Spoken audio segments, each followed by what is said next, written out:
नमस्कार दोस्तों, गैसों के अणुगतिक सिद्धांत के बारे में मैं आपको बताऊंगा। दोस्तों, गैसों का अणुगतिक सिद्धांत है वो डी बर्नौली द्वारा दिया गया था और ये जो सिद्धांत है इस सिद्धांत को विकसित करने में कई वैज्ञानिकों का योगदान रहा है। क्लॉसियस है, वान डर वाल्स है, बोल्ट्जमान है और मैक्सवेल है।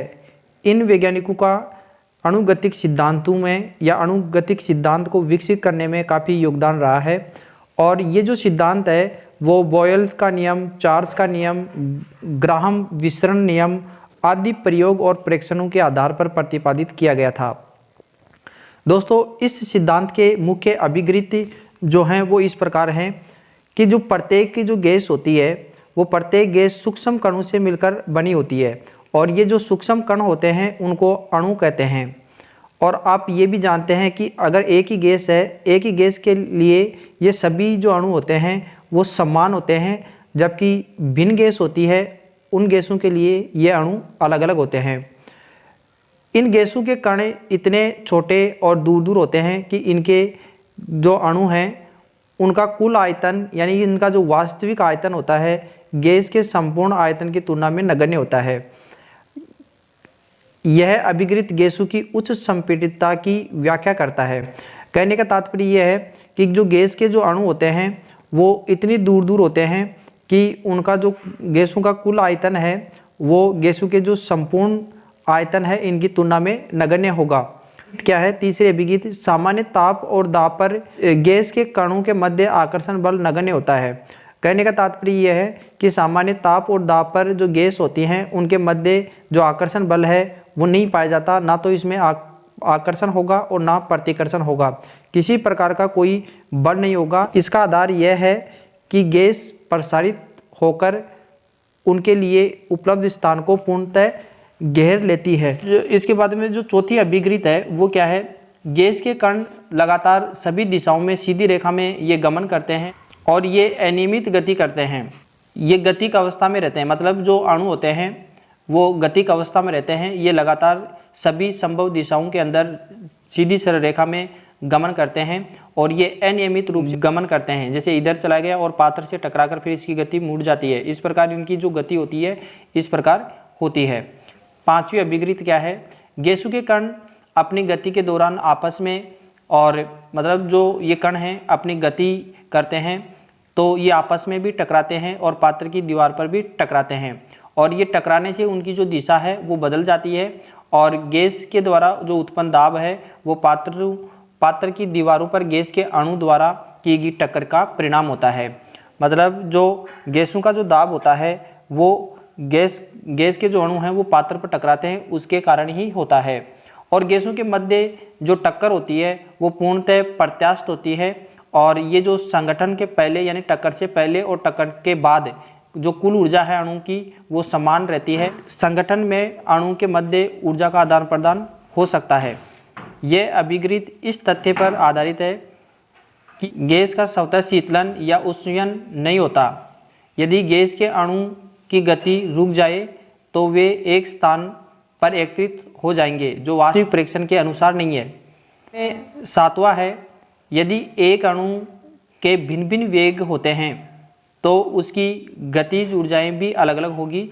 इस स्थिति में केवल औसत गतिज ऊर्जा ही मानी जाती है। अणुगतिक सिद्धांत में ये माना गया है कि गैस के अणु की औसत गतिज ऊर्जा उसके परमताप के समानुपाती होती है। अब इसके बाद में आठवां देखिए, गैस के अणु की गति गुरुत्वाकर्षण का प्रभाव नगण्य होता है, यानी कि गैसों के जो अणु हैं उनकी गति पर गुरुत्वाकर्षण का प्रभाव नगण्य होता है। अब इसके बाद में देखिए गैसों का अणुगतिक समीकरण। गैसों का अणुगतिक समीकरण क्या है, देखो गैसों के अणुगतिक सिद्धांत की अभिधारणाओं के आधार पर गैस के अणुगतिक समीकरण की व्युत्पत्ति की जा सकती है। देखिए हम जानते हैं गैस का जो अणुगतिक सिद्धांत है वो PV बराबर 1/3 mNu² होता है।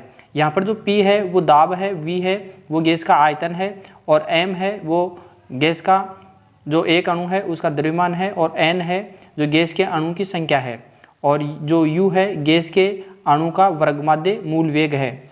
यहाँ पर जो U के स्थान पर कई बुकों के अंदर आपको C भी मिलेगा, तो यहाँ पर U के स्थान पर C² भी आप लिख सकते हैं। अब देखिए अणुगतिक जो सिद्धांत होता है या अणुगतिक समीकरण होता है, इनके अन्य रूप इस प्रकार भी है। PV बराबर 1/3 NMU², मतलब इस n को हमने पहले ले लिया है, इस प्रकार भी इसको लिख सकते हैं।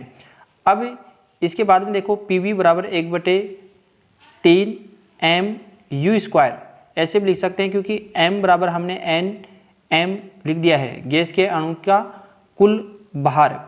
इसी प्रकार P बराबर हम इस प्रकार भी लिख सकते हैं, इसको V को हमने इधर भेज दिया है जिसकी वजह से ये V नीचे आ गया है और U² ऐसे कैसे है। अब M/V ये जो घनत्व है उसके बराबर होता है, घनत्व बराबर द्रव्यमान बटे आयतन, तो ये घनत्व के स्थान पर हमने D लिखा है। तो इस प्रकार इसके जो अन्य रूप हैं इस प्रकार हम बना सकते हैं।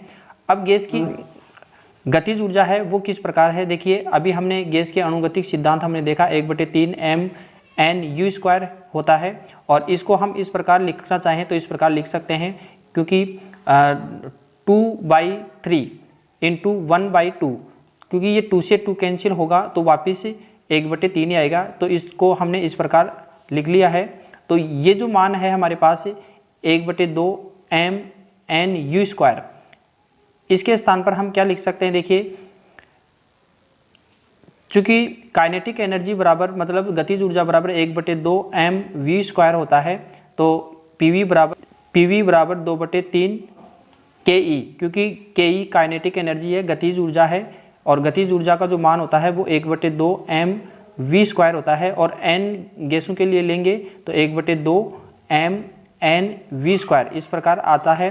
तो यहाँ पर इस पूरे के स्थान पर हमने जो KE लिख दिया है, तो इस प्रकार KE बराबर 3/2 PV आ जाएगा। अगर इसका पक्षांतर करेंगे तो ये PV है वो इधर आ जाएगा और KE इधर आ जाएगा, तो 2 हो जाएगा। तो इस प्रकार हम इसको अलग अलग प्रकार से हम लिख सकते हैं।